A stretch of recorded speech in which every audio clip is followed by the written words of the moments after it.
Bonjour à tous et à toutes, aujourd'hui je voulais vous parler d'intolérance alimentaire et je vais tout particulièrement toucher le côté produits laitiers, donc produits provenant du lait de vache.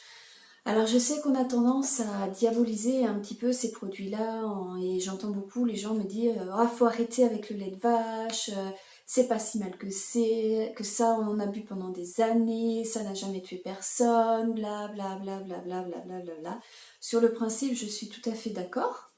Beaucoup de personnes boivent du lait de vache sans avoir aucun problème apparent. Ceci dit, beaucoup de personnes ont des réels problèmes liés à la consommation de ce produit-là.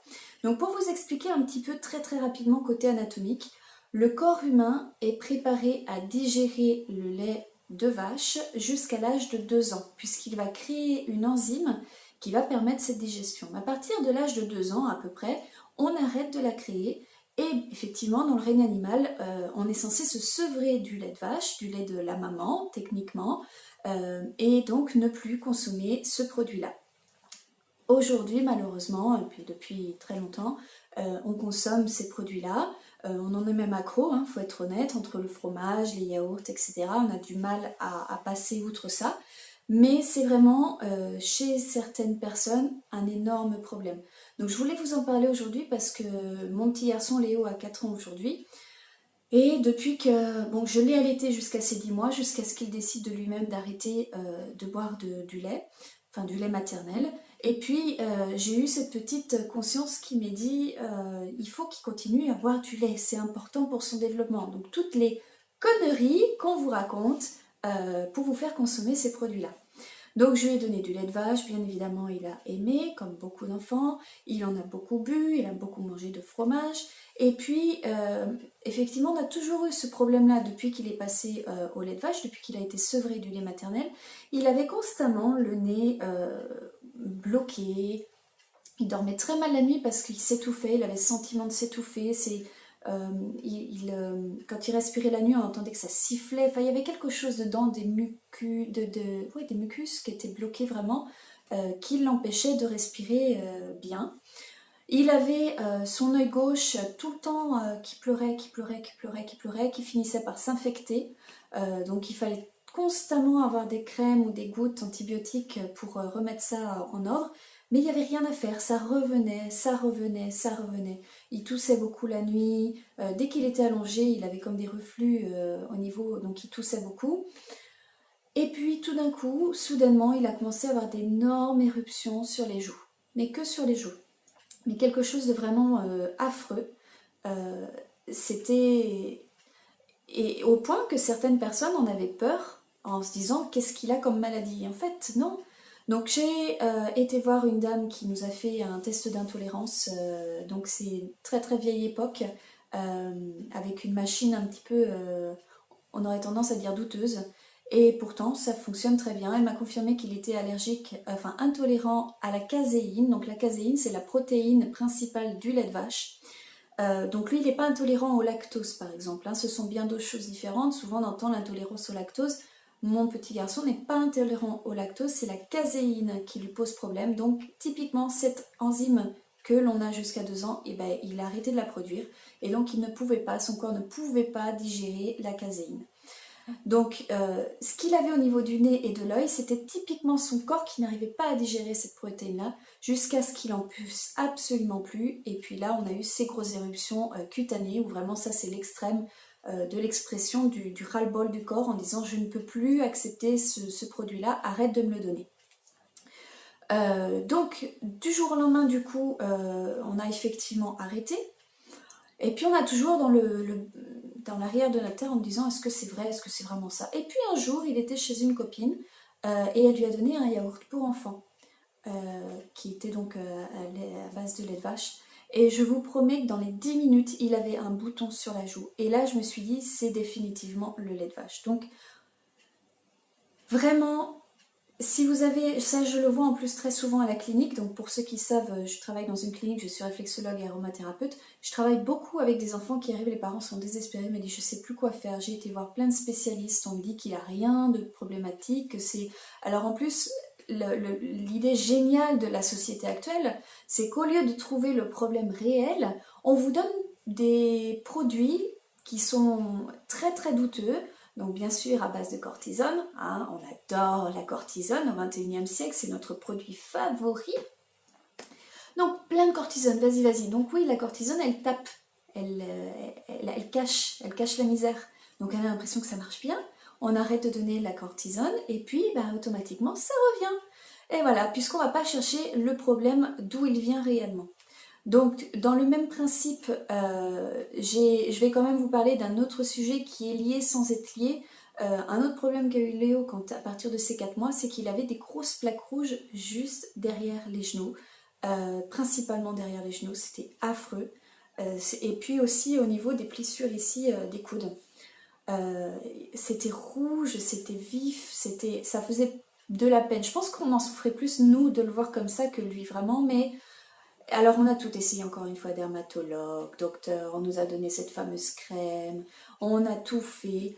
Et puis un jour, quelqu'un m'a dit, c'est ta poudre de lessive. J'ai dit, ça m'étonnerait, ma poudre de lessive, j'ai toujours eu la même, ça n'a jamais changé, ces problèmes sont apparus à partir de 4 mois. Et on m'a dit, vérifie, tu sais ce que tu vas faire à partir de maintenant? Tu vas faire ta première lessive normalement, avec ta poudre, et puis ces vêtements, lui, tu vas les passer 2 machines supplémentaires, des petits trucs, les procès tout court. Donc moi j'ai de la chance, j'ai une machine qui fait des lavages de 20 minutes, donc c'est quand même assez court par rapport au gros lavage complet. Donc tout au début, donc je faisais ma première lessive, et puis 2 lessives supplémentaires courtes, sans rien dedans, pour bien rincer le vêtement.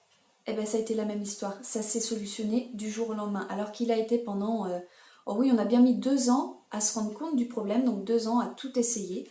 Donc j'avais fait une crème maison, donc je vous mettrai probablement la recette, qui soulageait, qui vraiment apaisait, donc c'était à base de calendula, d'amandes douces, etc. Donc ça apaisait vraiment la peau, ça l'aidait, ça faisait de la cicatrisation, mais le problème était toujours là.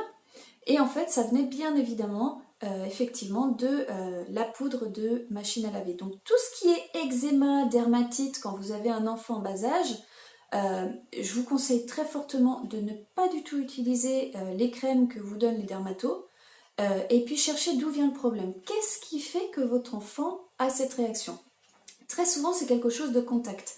Donc ça peut être une intolérance à la laine, intolérance aux produits de la lessive, intolérance à un parfum, intolérance à plein de choses peuvent donner une réaction sur la peau de l'enfant. Mais vraiment, dans tous les cas, je vous conseille fortement, n'utilisez pas ces crèmes à la cortisone. On vous dit souvent que c'est un côté, l'enfant est stressé, c'est pour ça qu'il a de l'eczéma.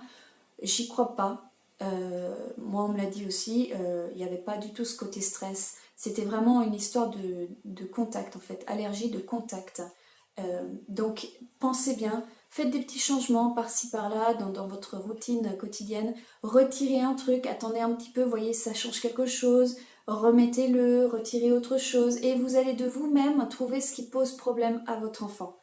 Donc, vous pouvez le faire. Le corps humain est très très bien fait. Quand il y a une éruption comme ça, c'est qu'il y a quelque chose qui ne lui convient pas et qu'il faut retirer. Donc, pour revenir simplement aux produits laitiers, les produits généralement, les 3 quarts du temps, les enfants peuvent passer aux produits qui proviennent du lait de chèvre. Il y a beaucoup moins de problèmes. Pourquoi? Parce que vous allez vite le comprendre, la chèvre c'est un petit animal. Donc les protéines que le lait va produire, le lait de vache, le lait de chèvre, est beaucoup moins difficile à digérer que les produits d'une vache, qui est quand même un animal qui peut faire jusqu'à 1 tonne. Vous comprenez bien que le corps humain n'est pas forcément adapté pour digérer ce genre de produits-là. Donc même si vous pensez que vous digérez les produits provenant du lait de vache, essayez de le couper, essayez de ne plus en boire pendant, disons, 1 mois, et je vous garantis que vous allez voir la différence. Ça, c'est un choix personnel. Après, pour les enfants, je pense que ça n'est plus un choix personnel, c'est une obligation des parents de faire le choix, la différence qui va faire que votre enfant va retrouver une santé, une santé digne de ce nom-là quand on est un enfant. Et puis sinon, passer aux produits végétaux. Donc tout au début, on est passé aux produits de noisettes, puisque au niveau goût, le lait de noisette était quelque chose qui collait un petit peu plus à la tante de Léo. Et puis petit à petit, on est passé au lait d'amande, parce que le lait de noisette est quand même très très sucré. Donc on est passé au lait d'amande. Ça marche très bien, il en boit maintenant quotidiennement sans aucun souci.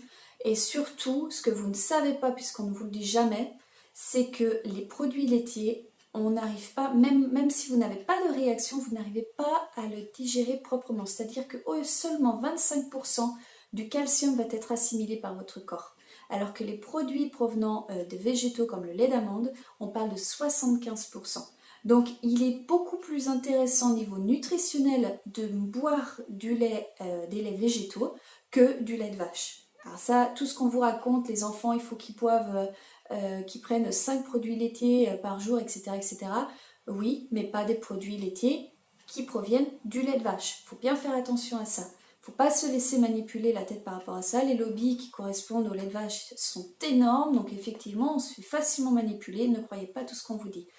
Et de toute manière, comme je vous le dis, faites l'expérience de vous-même. Vous allez vous faire votre propre jugement. Si vous pensez que ce que je viens de dire là, c'est des conneries, eh bien, ne changez rien.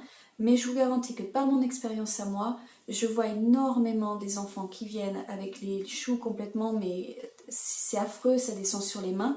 Et je dis ça aux parents, je leur dis coupez les produits laitiers de vache. Et dans le mois, l'enfant est totalement guéri. Il n'a plus besoin de produits, sa peau cicatrisée et tout est rentré dans l'ordre. Donc voilà, j'espère que cette petite vidéo va en aider plus d'un parce que c'est vraiment quelque chose de très très régulier. On voit ça tout le temps et c'est vraiment très simple à solutionner et ça a totalement sa logique derrière. Donc si vous avez des questions, n'hésitez pas à me les poser, je me ferai un vrai plaisir d'y répondre. Et si vous avez apprécié cette vidéo, que vous l'avez trouvée utile, n'hésitez pas à mettre un petit pouce vert ou bleu vers le haut. Et je vous retrouve assez rapidement. Ciao ciao!